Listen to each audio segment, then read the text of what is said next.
Alhamdulillahilladzi an'amana bi ni'matil iman wal islam. Wassalatu wassalamu ala asyrafil anam sayyidina wa nabiyyina wa habibina wa syafi'ina wa qurrati ayunina wa maulana Muhammadun sallallahu alaihi wasallam. Subhanaka la ilma lana illa ma 'allamtana innaka antal alimul hakim. Rabbi yassir wa la tu'assir ya rabbi tammim bi khair. Allahumma salli ala sayyidina Muhammadin al-Fatih lima ughliqa wal khatimi lima sabaqa nasiril haqqi bil haqqi wal hadi ila siratikal mustaqim. Sallallahu alaihi wa ala alihi wa sahbihi haqqa qadrihi wa miqdarihi al-azim. Allahumma faqihna fid din wa 'allimna at-ta'wil wahdina ila siratikal mustaqim. Puja dan puji syukur kepada Allah. Alhamdulillah, di waktu yang mulia ini Allah izinkan kita bisa duduk di majlis yang mulia ini. Mudah-mudahan selama kita duduk di sini Allah ampuni dosa kita, Allah berkahi kehidupan kita, Allah jauhkan kita dari bala dan wabak. Amin ya rabbal alamin. Salawat dan salam ke Nabi yang agung, Nabi yang mulia Rasulullah Muhammad sallallahu alaihi wasallam. Allahumma salli wa sallim ala nabiyina Muhammadin wa ala alihi wa sahbihi ajma'in. Ahbabuna fillah, duyufan al-a'izah, kita lanjutkan kajian kita kitab Bidayatul Hidayah lil Imam Abi Hamid Hujjatul Islam Abi Hamid al-Ghazali rahimahullahu ta'ala. Qala fa izharul haqq hasanun ma'a man yaqbiluhu minka wa dhalika bi tariqin nasihah fil khafiyah la bitariqil mumarah. Apa kata Imam Al-Ghazali rahimahullahu ta'ala? Fadharul haq, maka menampakkan yang hak itu bagian daripada kebaikan. Kebaikan beserta orang-orang yang bisa menerima daripada engkau. Jadi ketika kita menasihati orang, ini masih dalam bab lisan ini, ya. Tidak boleh bermujadalah, berdebat-debat dan lain sebagainya. Kemudian menampakkan kebaikan dengan menasihati orang-orang yang melakukan kesalahan. Tapi orang yang melakukan kesalahan ini pun mereka bisa untuk dinasihati. Jadi ada orang yang tak mau dinasihati, maka tak usah kita nasihati. Jadi ketika kita nasihati ngeyel dia. Saya pernah menasihati seorang yang sedang berwuduk, kemudian basuhan tangannya tak sempurna, tidak sampai ke siku dia basuh. Kemudian kita tegur. Ketika kita tegur, dia ngeyel dia. Dari dulu saya solat lagi, kata dia. Ketek yang baru kecil. Jadi ini orang yang tak bisa kita nasihati. Kalau orang tak bisa kita nasihati, tak usah kita menasihatinya. Tapi ketika orang-orang yang bisa menerima daripada engkau, kata Imam Al-Ghazali rahimahullah, wadzalika bitariqin nasihat, dan sedemikian itu memang jalurnya memang untuk menasihati saja. Jadi bagaimana caranya? Hendaklah kita menasihati dia fil khafiyah, dalam keadaan sembunyi. Ya, mungkin kita panggil dia, kita nasihati, engkau bagusnya seperti ini, seperti ini, seperti ini. Begitu dia. Jangan depan orang ramai kita menasihati orang, tak boleh. Apalagi menasihati para penguasa. Dia ada tipe orang kadang agak ember sedikit, agak bocor dia. Dia menasihati penguasa, wali kota, tapi depan orang ramai. Itu bukan menasihati, itu daripada memalukan dia itu. Tak boleh. Menasihati itu mesti dengan khafiyah. Anak pun seperti itu. Anak kita melakukan suatu kesalahan, jangan depan orang ramai dia kita panggil. Jangan depan orang ramai dia kita salahkan. Jangan. Itu berbahaya kepada akalnya, berbahaya kepada mentalnya. Jadi bagaimana? Hendaklah fil khafiyah. Khafiyah dalam keadaan santai, dalam keadaan tersembunyilah, yang tidak dilihat oleh orang ramai. La bitariqil mumarah, dan itu pun bukan untuk jalan berdebat atau bukan jalan untuk mempermalukan dia. Walin nasihati sifatun wa hay'atun. Apa kata Imam Al-Ghazali rahimahullah? Dan nasihat itu memiliki cara. Sifatun wa hay'atun, ada caranya. Jadi kita jangan asal-asal menasihati orang kalau kita tak tahu cara. Dia ada cara menasihati orang. Ada cara untuk memberikan peringatan kepada orang. hay'ah yahtaju fiha, mesti padanya itu ada tatlif. Apa kata di sini? Yahtaju fiha ila talattufin, berlemah lembut, santai, lemah lembut kita sampaikan ke orang. Jangan emosi. Kau menasihati orang tapi dengan emosi, tak boleh. Wah, engkau tadi nampak dan ndang semayang. Jadi kecil orang yang kita nasihati, waang semayang aja lah katanya, dulu semayang ndang lagi katanya. Jadi jangan, dengan lembut, dengan santai saja. Masya-Allah. Kita punya masyaikh yang lembut-lembut. Ketika kita tak datang mengaji, dinasihati, "Fen ya habibi, wenak. Mana engkau? Kemarin kau tak datang, ke mana?" Begitu dia. Jarang, jangan boleh dikatakan tidak ada yang suara. Wa illa sarat fadihah. Kalau kita tidak pelan-pelan, kata Imam Ghazali, kalau kita tidak lunak lembut, tidak lemah lembut menasihati seseorang, sarat fadihah, justru itu membalik kepada kita. Jadi itu membalik kepada kita dan tidak lagi bagian daripada nasihat, tapi bagian daripada menceritakan aib orang kita di hadapan orang banyak.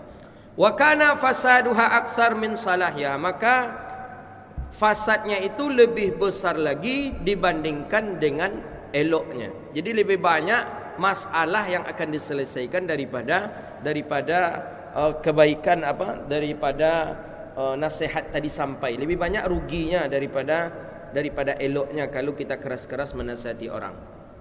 Kemudian dilanjutkan oleh Imam Ghazali, wa man khalata mutafaqqihatul 'asr, dan siapa yang bergaul dengan orang-orang ahli fikih zaman ini. Ni orang-orang ahli fikih asar itu di zaman beliau. Maksudnya orang-orang ahli fikih tidak di zaman salafus saleh. Ya, ini di zaman Imam Ghazali, apalagi ahli fikih di zaman kita. Memang ahli fikih ni suka berdebat deh. Pokoknya kalau nampak yang hobi-hobi berdebat itu biasanya orang-orang ahli ilmu fikih. Suka berdebat. Kadang dalam masalah wuduk, kadang dipermasalahkan juga itu. Air mustakmal, tak mustakmal. Kadang dalam kunut itu dipermasalahkan. Itu kan semua yang diperdebatkan itu kan masalah-masalah khilafiyah itu. Usalli, masalah sayyidina, masalah kunut, zikir jahar, doa bersama. Itu kan masalah-masalah furuk yang ada dalam fikih. Dalam masalah akidah jarang orang memperdebatkan. Hari inilah mulai baru fitnah besar-besaran itu. Nyata-nyatanya orang-orang ahli syubhat mengatakan Allah bertangan, Allah duduk di arsy, Allah memang duduk berselo di atas kursinya, Allah macam Allah berjisim. Hari ini yang nyata-nyata orang melakukan kesyirikan dan kekufuran itu. Kalau hiduplah di zaman para ulama salaf, hari-hari ini mereka ni sudah dilenyapkan darah mereka. Karena mereka sudah menampakkan kesyirikan mereka. Dulu tak boleh. Nabi sendiri kan menjelaskan itu. Apa kata baginda Nabi sallallahu alaihi wasallam? Tafakkaru fil khaliqi wala tafakkaru fil khalqi wala tafakkaru fil khaliqi. Pikirkanlah pikirkanlah yang aku ciptakan, tapi jangan pikirkan tentang yang menciptakan. Yang menciptakan Allah, kita kenal Allah, zat wajibal wujud, ada zat Allah, zat wajibal wujud yang ada Allah. Sifat Allah, ini sifat-sifat Allah. Cukup tahap itu saja. Jangan sampai di mana Allah, seperti apa Allah, apa kerja Allah. Akan bahaya nanti itu. Allah turun dalam setiap saat sepertiga malam. Itu turun taruh aja bila Allah Ta'ala naik. Hari kau turun di Indonesia, bekau sementara turun pula di Malaysia, sementara turun. Itu kapan Allah naik? Kan bahaya. Maka oleh karena itu, tidak ada dahulu orang-orang para ulama memperdebatkan sampai detail masalah-masalah akidah. Yang sering adalah masalah-masalah fikih. Maka kata Imam Ghazali, wa man khalata, dan siapa yang bergaul dengan orang-orang faqih, ahli-ahli fikih zaman ini, maka biasanya dia dikuasai atau mengalahi keaslian daripada dirinya. Maksudnya kalau ulama fikih itu jarang nampak bahawa dia itu seorang ulama. Memang ya ulama fikih itu agak necis gayanya sikit. Ya agak moderat lah begitu.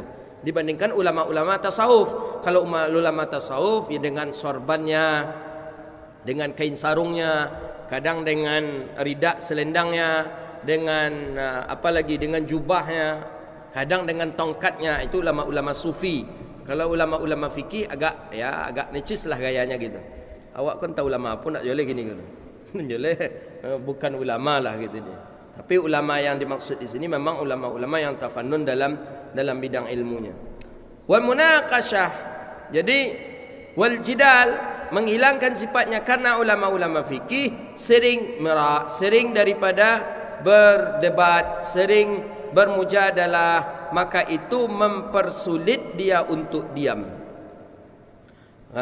Maka orang yang seperti itu, ulama-ulama yang seperti itu, mereka disematkan kepada ulama usu'. Ulama usu' ni ulama jahat. Jadi siapa ulama usu'? Ulama usu' ulama yang suka berdebat, ulama yang suka dia bermujadalah, ulama yang susah dia untuk diam. Dan ulama su' juga ulama yang dia diam saja dan tidak menasihati terhadap pemimpin zalim. Jadi ketika ada dia di lingkaran pemimpin itu, nampak kesalahan pemimpin itu, kemudian dia diam saja, dia tidak berbicara apapun, maka dia termasuk ulama usu'. Itu dia. Imam Ghazali agak ketat sedikit menambahkan ulama su' tu. Ulama su' itu adalah ulama yang keluar masuk dia ke istana raja. Itu termasuk ulama su' itu. Jadi kalau antum nampak seorang ulama yang kerjanya keluar masuk terus ke rumah pejabat, ke rumah penguasa, ke istana presiden, atau ke rumah gubernur, atau ke rumah wali kota, keluar masuk sebentar inyo je nampak, keluar sebentar, keluar masuk, inyo je nampak begitu. Imam Ghazali sudah mencap orang itu ulama usu' namanya. Itu dia. Jadi hati-hati juga antum. Kita bergaul bila bisa saja, tapi jangan sampai awak perlu memasangkan sepatu inyo ajan leh. Siapanya pak tadi itu? Jangan. Ada, saya pernah menengok ada orang yang memasangkan sepatu, mencium tangan pejabat. Jangan, tidak boleh. Keluar masuk daripada rumahnya saja itu sudah dicap kita sebagai ulama usu'. Apalagi kalau kita cium pula tangan dia, membalikkan sendal dia lagi. Tidak, jangan. Tak boleh. Kita sebagai orang yang ahlul ilmi, kita orang yang Allah beri kelebihan ilmu, jangan rendahkan ilmu kita di depan para penguasa. Jangan. Salah dia tegur, sampaikan yang hak. Salah dia sampaikan, nasihati. Terima tak terima, lentak dia lah. Terserah dia lah. Begini pak, begini. Tak dia terima, tidak ada masalah. Itulah gunanya ulama itu, menasihati daripada para penguasa. Tapi jangan tetap kita berlakukan hai'ah tadi, cara di atas tadi. Jangan depan orang ramai ketika dia menyampaikan kata semutan langsung kita tegur, "Pak wali kota, bagaimana bapak begini." Itu tak boleh. Itu tak boleh. Itu merendahkan orang di depan orang ramai, juga hukumnya haram. Tak boleh. Jadi orang-orang yang suka berdebat, yang susah dia untuk diam, maka dia disebut dengan ulama usu'. Wa anna dzalika huwal fadlu wal qudra ala mahajatil wal munaqashah. Bahwa sedemikian itu dengan kegemarannya untuk bermujadalah, untuk berdebat-debat itu untuk menampakkan keunggulannya dan kehebatannya dalam berhujah. Itu dia. Jadi dinampakkan di depan orang ramai, dia pandai berhujah, dia pandai berpidato, dia pandai menyampaikan berdebatlah. Setiap orang berdebat dengan dia kalah, setiap orang berdebat dengan dia kalah. Dia ingin menampakkan itu kepada orang supaya mengangkat daripada kedudukan dia, dan supaya para jemaah pun simpatisan kepada dia. Memang mantap buya dia, pandai dia. Yang seperti itu sudah disebut dengan ulama usu'. Na'udzubillah. Penyakit yang paling berbahaya ulama usu'. Wal munaqashah huwa alladhi yamtaduhu bihi fafirru minhum firaraka minal asad. Maka hendaklah lari kamu daripada mereka seperti larinya engkau daripada kejaran singa. Jadi singa mengejar kita, kita lari. Seperti itulah kita jauh daripada ulama usu'. Wa'lam, dan ketahuilah, kata Imam Al-Ghazali, anal mira'a sababul bahwa sesungguhnya perdebatan itu menjadi sebab marahnya Allah. Allah tak suka kepada kita. Wa indal khalqi, tak boleh itu menyebabkan Allah marah kepada hamba atau makhluknya. Wal khamis, yang kelima, jagalah daripada tazkiyatun nafs, membersihkan diri. Ni tentang tazkiyatun nafs. Sekarang kajian, ada orang buat kajian tazkiyatun nafs. Tazkiyatun nafs itu kajiannya sebenarnya tazkiyatun nafs itu kajian tasawuf. Tazkiyatun nafs itu kajian daripada kajian tasawuf. Cuman agak bagus sedikit bunyinya, dibuatlah dengan tazkiyatun nafs. Apa kata Imam Al-Ghazali rahimahullah? Faqad qala Allah Ta'ala, Allah Subhanahu wa Ta'ala berfirman dalam Al-Quran. Apa firman Allah? Qala Allah Ta'ala, fala tuzakku anfusakum huwa a'lamu biman ittaqa. Maka jangan, maksudnya orang-orang yang membersihkan mereka akan diri mereka. Orang-orang banyak menganggap diri dia lebih suci, diri dia lebih bersih dibandingkan orang lain. Dia tak punya maksiat, dia tak punya dosa. Huwa a'lamu biman ittaqa. Dianya Allah itu lebih mengetahui daripada siapa yang takut kepada Allah. Jadi kita tak boleh membersihkan diri. Kita menganggap diri kita yang lebih bersih, kita menganggap diri kita yang lebih suci. Kita tidak pelaku dosa sedangkan orang lain pelaku dosa. Itu tidak dibolehkan dalam pandangan syariat. Wa'lam. Kemudian qila li ba'dil hukama ma as-sidqul qabih. Apa itu kejujuran yang dicela? Dia kebaikan tapi dicela. Dia kejujuran tapi dicela. Tidak bagus kejujuran itu, tapi dia suatu kejujuran. Mana dia? As-sana'ul mar'i ala nafsihi. Pujiannya seseorang terhadap dirinya sendiri. Awak memuji diri awak, itu nak elok tu. Dan memang mantap. Apa mantapnya? 5 waktu solat bisa ke masjid. Kadang duduk di majlis pengajian. Memang mantap. Kita memuji diri kita sendiri. Tak boleh. Fa iyyaka an tata'awwada dzalik. Jauhkanlah diri engkau daripada memuji diri engkau sendiri. Begitu juga memuji keluarga, memuji anak, memuji keturunan. Tak boleh. Kita memuji diri kita tak boleh. Kalau orang lain memuji kita silahkan saja, tapi jangan kita memuji diri kita. Itu bahaya itu. Kita memuji diri kita. Dan Rasul dia tak banyak dia buat dosa tu. Karena solat 5 waktu, jemaah ke masjid, dan duduk di majlis ilmu, puasa Senin Khamis, duha tak tinggal, Rasul dia tak banyak dosa dia. Tapi kalau wa'ang mungkin dia banyak yang ini sedang bercerita je kawannya tu. Wa'ang mungkin yang duha tak pernah nampak dia dan wa'ang semayang sunat je tak pernah tu. Wa'ang nampak dia dan semayang masbuk taruh je dosa banyak tu. Menyebut yang model itu tu tu perkara yang berbahaya. Karena kita seolah-olah diri kita saja yang bersih, diri kita saja yang suci, itu bahaya. Wa'lam anna dhalika yanqusu min qadrika 'indan nas. Ingat kata Imam Al-Ghazali bahawa engkau memuji diri engkau sendiri itu mengurangi wibawa dan martabat engkau daripada sisi manusia. Jadi menurut orang, awak memuji diri awak tu, orang tak percaya no, sama awaknya. Kalau kita punya kawanku sibuk aja menceritakan hebat inyo aja.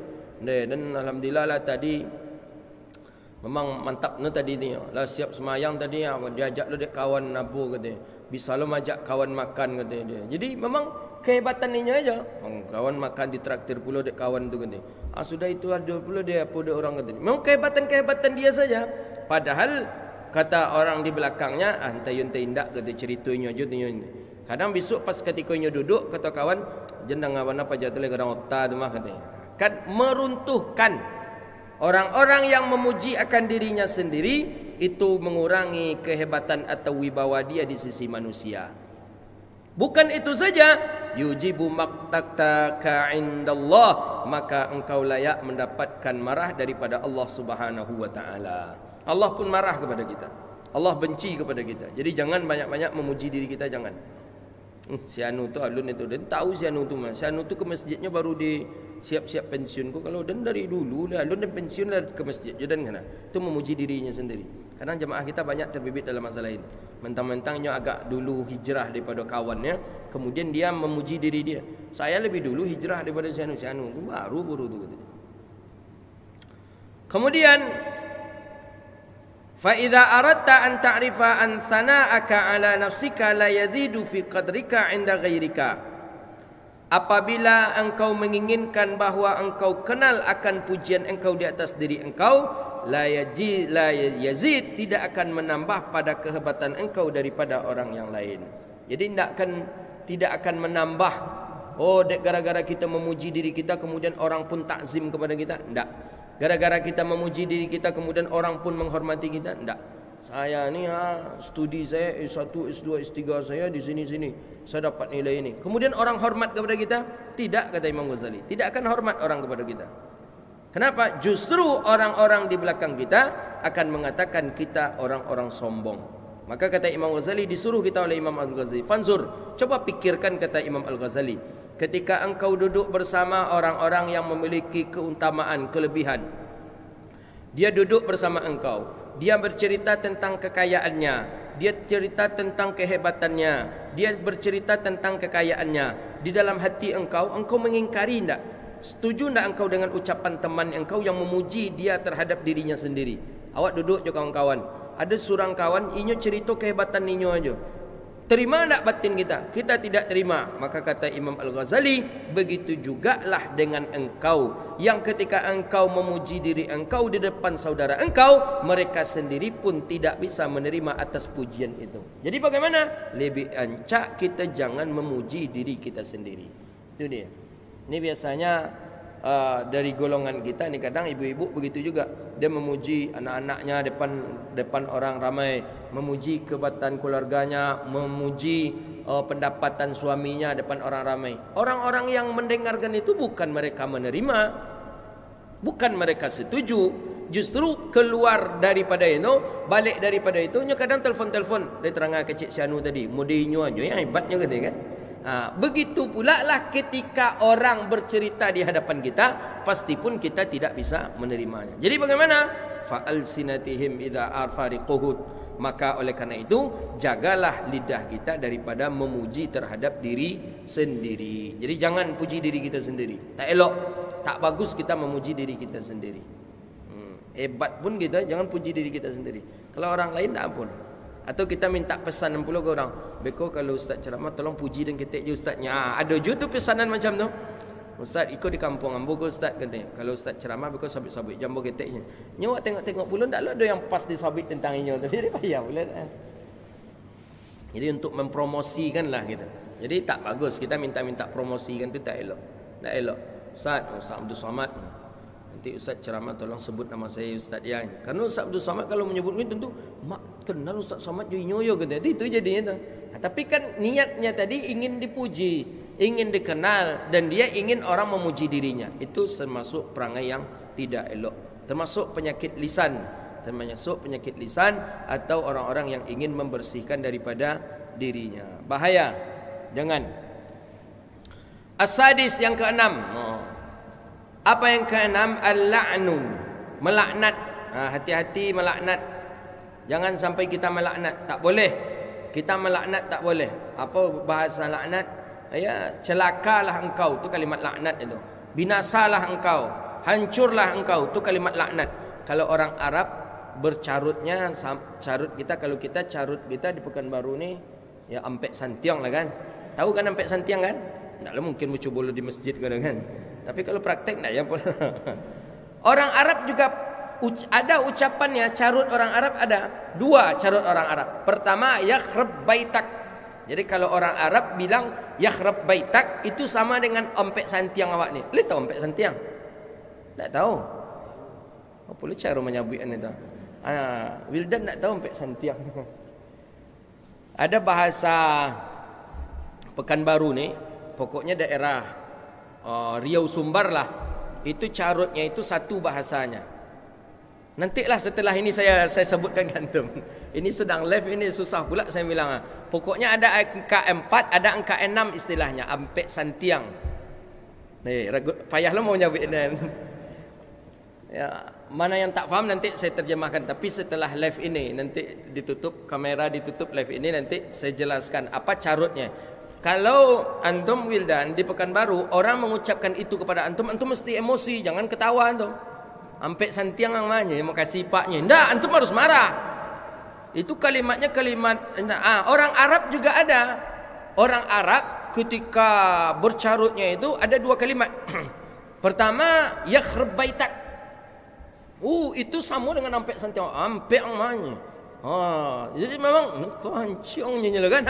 Memang ada itu. Orang Arab pun ada yang seperti itu. yakhrib baitak katanya. Rupanya setelah saya tanya kepada masyaikh, apa arti yakhrib baitak itu? Sama dengan carut kita. Rupanya yakhrib baitak itu mereka melaknat. Yakhrib baitak, hancurlah rumahmu. Ya, begitulah dia.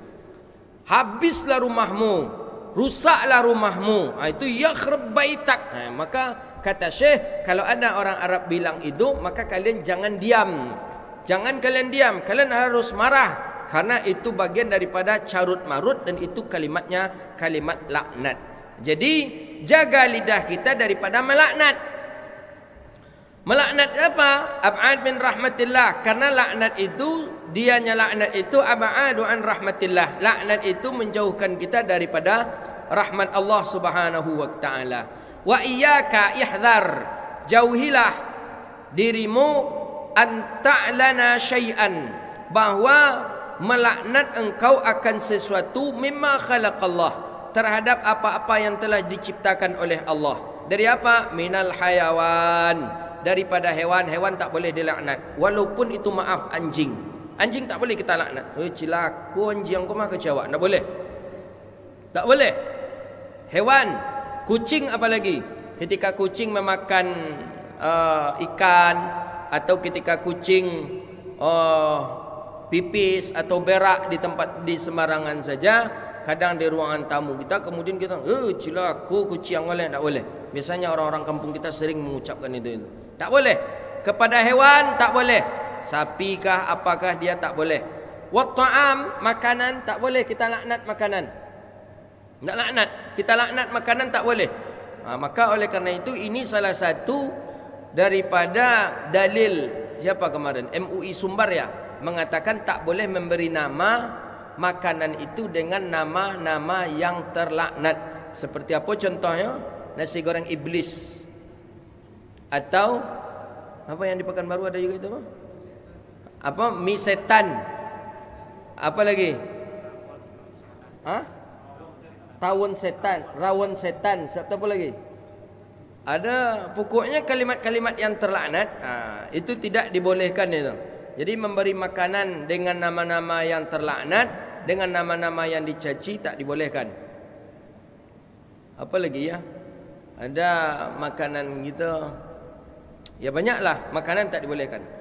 Au insan, atau mencaci manusia, tak boleh. Menghina manusia tak boleh.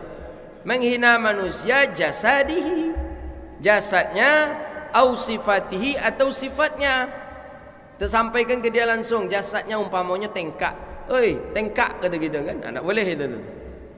Yong tengkak kata. Atau orang bertanya kepada kita, siapa katanya?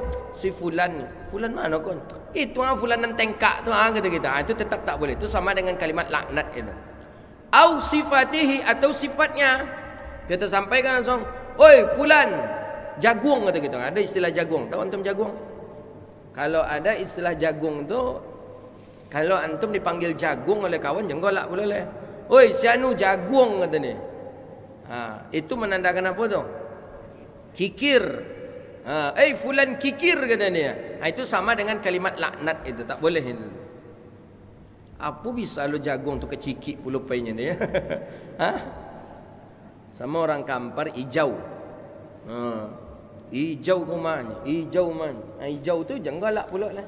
Antum nanti nikah dengan orang Kampar, nanti mertua antum bilang, hijau laki kau madi ke cik umpama kan? Hijau suami kau di kan ni.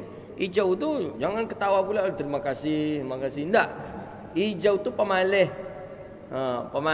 Pemalas tu hijau tu. Jadi hijau mahnya emosi kita tu apa lu hijau je, tak ada hijau dah kan. Heran juga kita, apa dia hijau tu bisa pula ke pemalih. Itu bahasa-bahasa seperti itu elok. Jadi kata Imam Al-Ghazali rahimahullah, minat ta'am, hewan tak boleh kita caci, kita laknat. Atau makanan tak boleh kita laknat. Insan, manusia tak boleh kita laknat. Apa kata Imam Al-Ghazali? Wala taqta' bisyahadatika ala ahadin min ahli al-qiblah, dan jangan engkau putuskan kesaksian engkau di atas salah seorang daripada ahli al-qiblat. Siapa ahli al-qiblat? Orang Islam, orang Muslim. Dengan apa? Dengan syirik. Tak boleh mengatakan orang Islam syirik. Musyrik kata kita. Kita jelas dia Islam, dia Muslim. kita sebut dia seorang musyrik, tak boleh. Ini Wahabi ni sering ini ziarah kubur, musyrik kata dia. Lebih bertauhid Abu Jahal dan Abu Lahab dibandingkan orang-orang yang bertawassul di kuburan. Tengok kitab Muhammad bin Abdul Wahab. Ada kitab, ada karangannya orang-orang Wahabi, kata dia lebih bertauhid Abu Jahal dan Abu Lahab dibandingkan orang Muslim yang pergi ziarah kubur. Jadi dia beranggapan bahawa orang yang pergi ziarah kubur itu seorang musyrik. Bahaya itu. Atau kufur, kafir kata kita. Padahal dia seorang Muslim, kita katakan kafir, tak boleh. Itu bahaya itu. Au nifaq, munafik kata kita.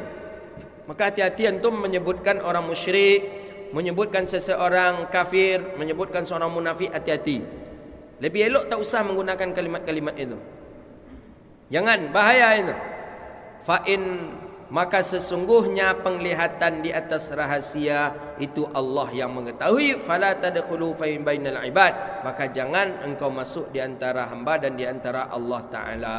Itu urusan Allah. Tentang kafir, tentang musyrik, tentang munafik, jangan. Kadang menurut pandangan mata kita dia seorang munafik, ternyata dalam pandangan Allah dia seorang yang alim dan abid. Kadang dalam pandangan mata kita dia seorang pelaku musyrik, dan ternyata di hadapan Allah dia seorang yang taat, selagi tidak menampakkan kemusyrikannya. Kalau dia sudah menyembah batang kayu setiap pagi, kemudian malam dia sembah pula batang kayu, dia jelas seorang musyrik, perlu untuk kita nasihati. Tapi apakah layak pula kita mengatakan ya musyrik, ya kafir, ya mubtadi'? Itu tidak dibolehkan dalam pandangan Islam. Karena suatu saat nanti panggilan-panggilan itu akan kembali kepada dirinya. Wa'lam annaka yaumal qiyamah la yuqalu laka lima lam ta'lam fulan. Nanti pada hari kiamat tidak akan ditanya kepada kita, kenapa engkau tidak melaknat fulan? Tidak ada itu. Walam sakata anhu bal law lam tu'lan iblis tulul umrik walam tashtaghil lisana bi dzikrihi lam tas'alu an. Jangankan untuk itu, engkau seumur hidup engkau tidak pernah melaknat syaitan pun tidak akan ditanya engkau nanti di akhirat. Jadi maksud Imam Ghazali, jangan engkau banyak-banyak melaknat orang, jangan engkau banyak-banyak mencelakai orang dengan lidah engkau. Tidak ada gunanya. Jangankan orang yang kadang dia berbuat baik, kadang dia berbuat maksiat, syaitan saja yang jelas-jelas dia berbuat maksiat kepada Allah, tidak akan dibutuhkan engkau untuk melaknat dia seumur hidup. Tak perlu dah. Cilaka syaitan kau, laknat syaitan, celaka syaitan ni, celaka syaitan ni. Seumur hidup pun tidak engkau sebut itu, tetap engkau tidak akan nanti ditanya di hari kiamat, kenapa engkau tidak akan melaknat syaitan. Jadi dalam arti kata, hilangkan kalimat-kalimat laknat. Tak boleh cepat-cepat melaknat. Laknat, apalagi manusia. Saya memang dari dulu diajarkan oleh para masyayikh agak berhati-hati dalam melaknat ini. Ada sebagian orang cepat dia ketika ditanya bagaimana pendapat ustaz tentang si fulan, la'natullahi alaih, langsung dia menjawab tak boleh. Tak boleh. Si fulan itu Allah laknat, tak boleh. Tidak boleh. Itu bukan qaul manhajnya Ahlus Sunnah wal Jamaah. Kita tak boleh cepat-cepat melaknat, walaupun kita berlawanan dengan orang itu, tak boleh kita untuk cepat melaknatnya. Atau ada orang kita tidak melaknat. Ustaz, bagaimana pendapat Ustaz tentang si fulan itu? Fulan tu Yahudi itu kata kita. Padahal dia seorang Muslim. Cuman kita tidak sesuai, tidak suka kita dengan kebijakan-kebijakan dia, kita sebut si fulan tu Yahudi itu kata kita. Itu tidak dibolehkan dalam pandangan syariat. Bahaya itu. Bayangkanlah syaitan saja tak perlu untuk kita laknat, apalagi saudara-saudara kita. Tak perlu syaitan dilaknat. Maka kata Imam Al-Ghazali di sini disebutkan, maka di hari kiamat nanti tidak akan ditanya engkau, tidak akan ada pertanyaan kepada engkau, kenapa engkau tidak melaknat fulan? Kenapa engkau diam saja? Kenapa engkau tidak ikut melaknat fulan? Tidak, itu tidak akan ditanya, kata Imam Al-Ghazali. Laulam ta'lan iblis tal'anal iblis, jikalau engkau tidak melaknat iblis pun seumur hidup engkau, dan engkau menyebutkan lidah engkau dengan menyebutnya dan tidak menyebutkan lidah engkau dengan menyebutnya, maka itu pun tidak akan ditanya nanti. Kenapa engkau tak mengutuk syaitan? Kenapa engkau tidak melaknat syaitan? Itu pun tidak akan ditanya nanti. Falam tutalibu bihi yaumal qiyamah, dan itu pun nanti tidak akan dipertanyakan di hari kiamat. Wa iza la'anta ahadan min khalqil kah, dan jika engkau melaknat daripada makhluk Allah, maka tulibat bihi, maka dituntut engkau dengannya. Kenapa kita melaknatnya? Kita akan mempertanggungjawabkan di hadapan Allah. Wala tadhmanu syai'an mimma khalaqallahu ta'ala, maka kita nanti akan diminta pertanggungjawaban di hadapan Allah. Faqad kana Nabi sallallahu alaihi wasallam, sebagaimana Nabi sallallahu alaihi wasallam bersabda, kata Nabi, la yadhummu ta'amu rada'iqatun, jangan kamu mencaci, menghina makanan sekalipun jua. Tak dibolehkan menghina makanan yang tak lezat. Tak suka kita dengan makanan itu, jangan kita hina. Jangan kita hina ai khasis, ya, kita tak suka dengan makanan itu. Tak lomak noh, pahapo. Jangan. Ingatkan itu, anak kita, isteri kita, suami kita, ingatkan. Jangan, tak boleh. Bal, kata Rasulullah, idza ishtaha syai'an akalahu wa ila tarakah, apabila kamu suka makan, apabila kamu tak suka, tinggalkan. Tinggalkan saja. Pahit rasa kita, atau terlampau asin nasi goreng itu menurut kita, udah tinggalkan saja. Jangan kita laknat. Pahapo nasi goreng, selaku lomak noh. Jangan. Ketika kita suka, makan. Ingatkan itu anak-anak kita. Dia anak-anak kita dari kecil harus kita ingatkan. Tak boleh melaknat makanan. Tak enak, tak mau. Tak enak, kata dia. Jadi kita ingatkan, kalau mau makan nak, kalau tak mau jangan bilang tak enak. Tinggalkan saja. Begitu dia. Itu Nabi mengajarkan kepada kita. Izastah syai'an akalah, makan. Kalau tidak, tarakah, tinggalkan. Jangan sampai kita caci, kita hina. Baik. Apa lo nama ko? Apa rasa apa kata? Rasa neraka kata. Ada lagi rasa neraka je. Pun si gorengnya rasa neraka je. Mudi pernah pulanya masuk neraka. Akal waila taraka. Kalau nak tinggalkan. Tinggalkan saja, tak usah kita memakannya. Hadza wabillahi at-taufik. Insyaallah besok yang ke-7. Hadza wabillahi at-taufik, wallahu a'lam bis-shawab.